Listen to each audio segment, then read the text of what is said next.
Hi everyone, good evening. Welcome to my channel. Welcome to a brand new vlog and hope you all well. আজকের vlogটা খুবই interesting হতে চলেছে কারণ আজকে আমরা ঘুরতে যাচ্ছি নাগপুরে। তো ভিডিও শুরু করার আগে প্রথমেই বলি যে যারা আমার চ্যানেল সাবস্ক্রাইব করেছেন আর যারা আমার চ্যানেলের রেগুলার ভিউয়ার্স তাদেরকে অসংখ্য ধন্যবাদ।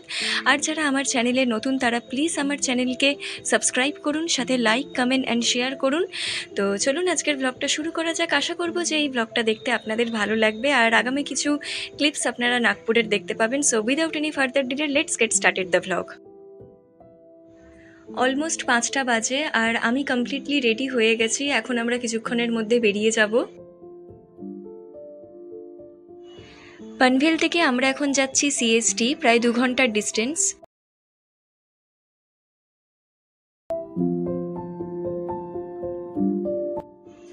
আমাদের ট্রেন দিয়ে দিয়েছে আর আমরা হাওড়া নাগপুর দুরন্তোতে যাচ্ছি।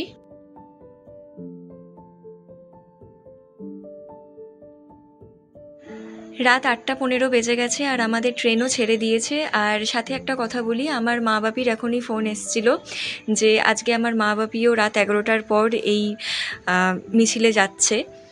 তো আমাদের পাড়া থেকে অনেকেই যাচ্ছে, আমার ফ্যামিলি মেম্বার্সরাও অনেকে যাচ্ছে। তো আমি আমার হাজব্যান্ডকে তাই বলছিলাম যে যদি আমরাও এই টাইমে কলকাতায় থাকতাম আমরাও যেতাম। আর কি আর বলবো, আগামীকাল স্বাধীনতা দিবস, কিন্তু আমার মতে আমরা কোনো মতেই স্বাধীন না।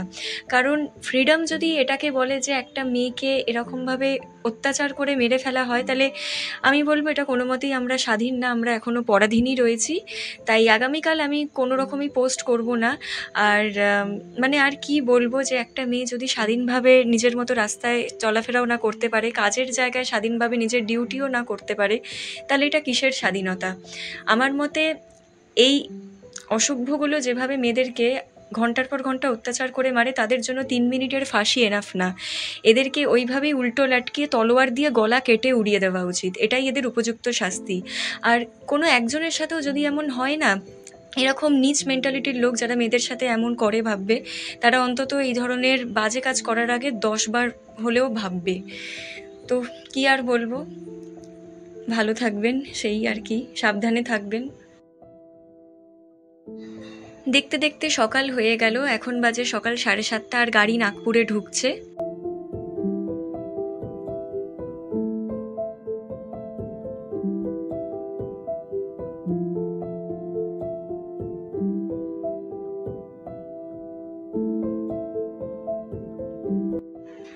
বারবার শুধু মাথায় এই ইনসিডেন্টটাই ঘুরছে আর মনে হচ্ছে মেয়েটির যত তাড়াতাড়ি সম্ভব জাস্টিস পাওয়া উচিত। আর এই টাইপের ক্রাইম যখনই হয়, আমি বুঝি না কেন সবাই মেয়েদেরকেই কেন ব্লেম করে যে এই টাইপের জামা কাপড় পরা উচিত না, ওখানে যাওয়া উচিত না।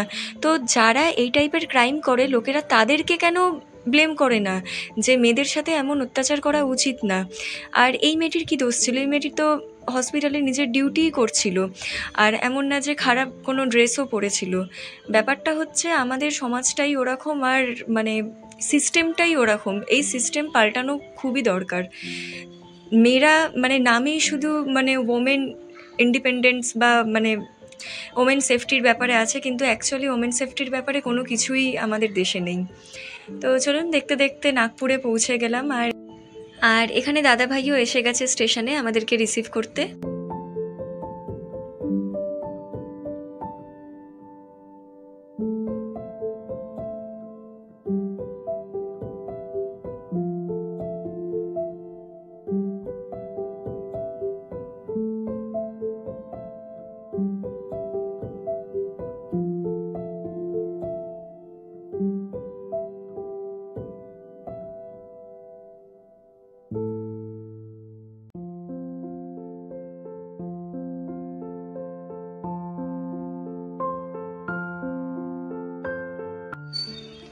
আমরা বাড়িতে এসে গেছি আর স্টেশন থেকে বাড়ির ডিস্টেন্স খুব একটা দূরে না।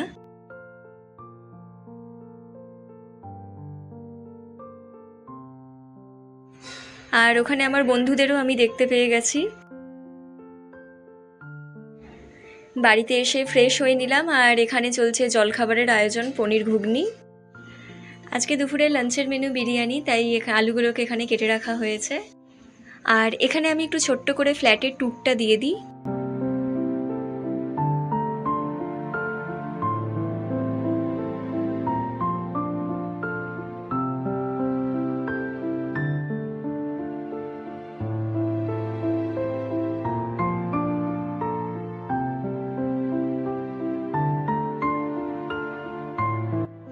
এখানে দাদা ভাই আর দিদি সোনাদের একটা ফ্যামিলি ফটো, আর নিচে একটা খুবই সুন্দর বিয়ের একটা ফটো।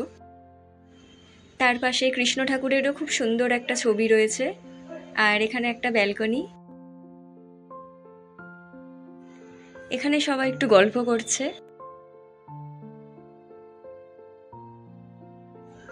আর এইদিকেই আর একটা রুম।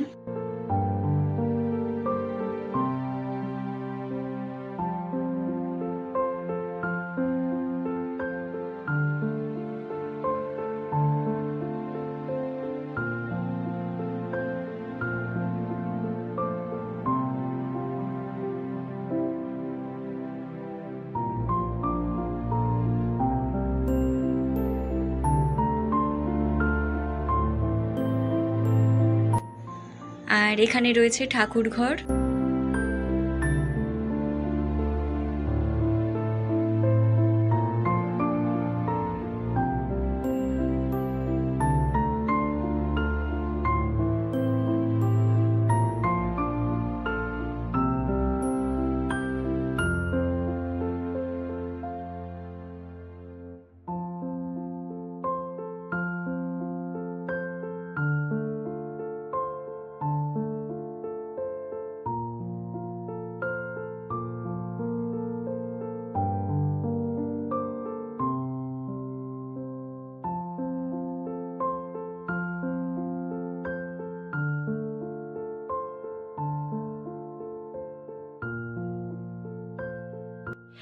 ব্রেকফাস্টের মেনু হলো লুচি আর পনির ঘুগনি, যেটা খেতে খুবই ভালো হয়েছিল।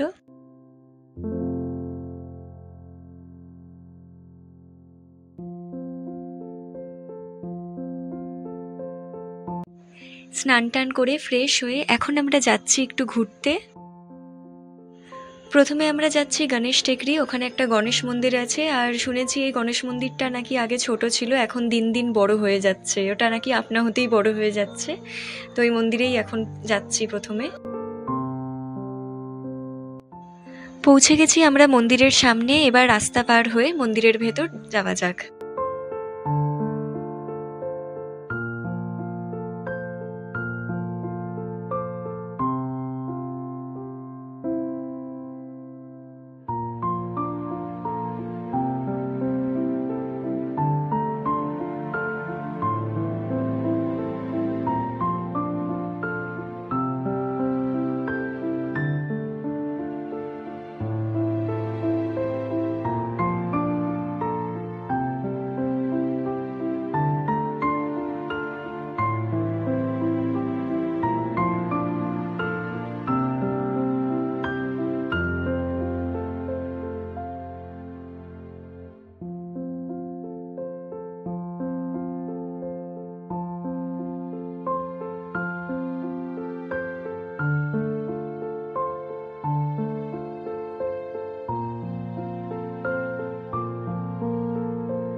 এবার আমরা এখান থেকে যাচ্ছি তেলানখেরি, একটা শিব মন্দির আছে ওখানে।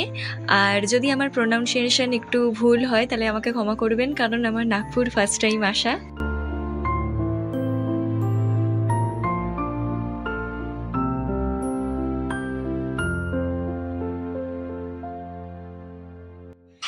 এসে গেছি আমরা মন্দিরে।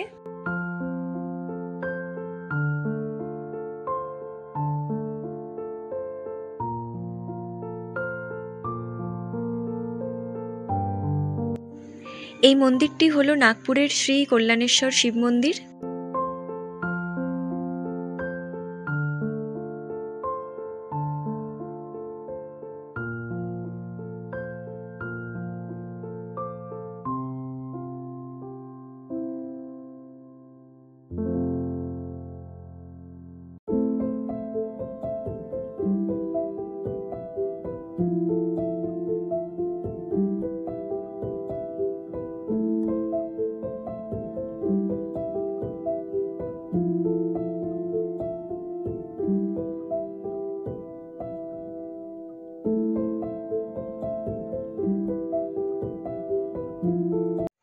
মহাদেবের মন্দির দর্শন করার পর এখন আমরা যাচ্ছি বজরংবলীর মন্দির। আর বজরংবলীর মন্দির এখান থেকে খুব একটা দূরে না, 5-10 মিনিটের হাঁটার ডিস্টেন্স।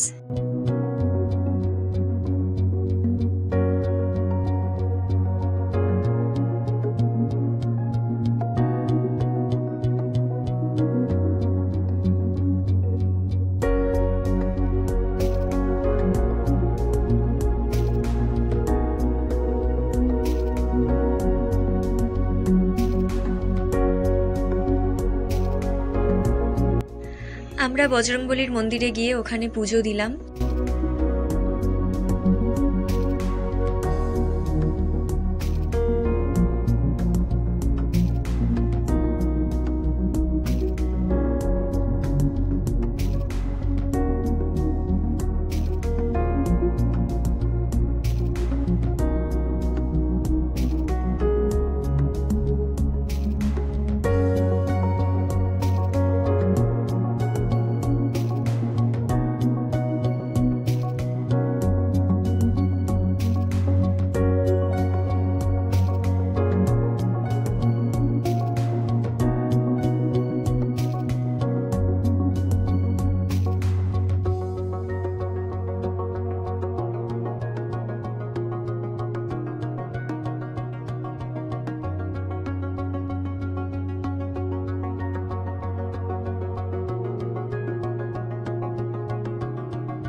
আমাদের মন্দির দর্শন হয়ে গেছে, আর প্রত্যেকটি মন্দির খুবই ভালোভাবে দর্শন হয়েছে।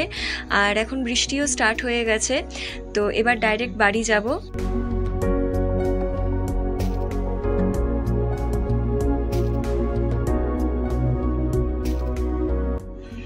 বাড়ি যাওয়ার আগে আমাদের সবার একটু খিদে পেয়ে গেছিলো, তাই সামনের একটা রেস্টুরেন্ট থেকে আমরা 1 গ্লাস করে লস্যি খেলাম। এসে গেছে আমাদের ঠান্ডা ঠান্ডা লস্যি, এবার এটা খেয়ে আমরা ডাইরেক্ট বাড়ি যাব।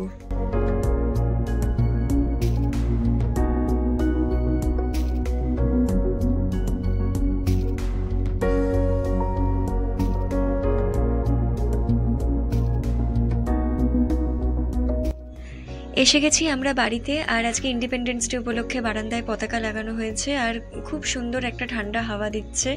বাইরের ভিউটাও খুব সুন্দর লাগছে দেখতে। আর এই হলো সেই দিদিসোনা, সকালে স্কুল করে তারপরে বাড়িতে এসেছে সকাল 10:30 নাগাদ।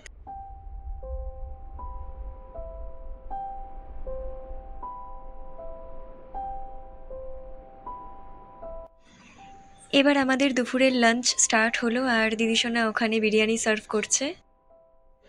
চলে এসেছে biryani, and it's look really tempting. আর খেতে খুবই ভালো হয়েছে, তার সাথে ছিল রায়তা, রায়তাটাও জাস্ট অসাম হয়েছে।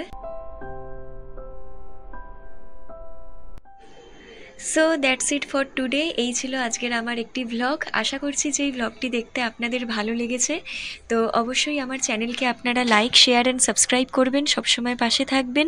প্লিজ একটু সাপোর্ট করবেন আমার চ্যানেলকে, এবং অতি অবশ্যই বেল আইকনে একটা ক্লিক করে দেবেন পরের ভিডিওর নোটিফিকেশন পাওয়ার জন্য। তো চলুন, ভালো থাকবেন, সুস্থ থাকবেন। আজকের মতো টাটা। আর ভিডিওটি দেখার জন্য আপনাদের সকলকে অসংখ্য ধন্যবাদ।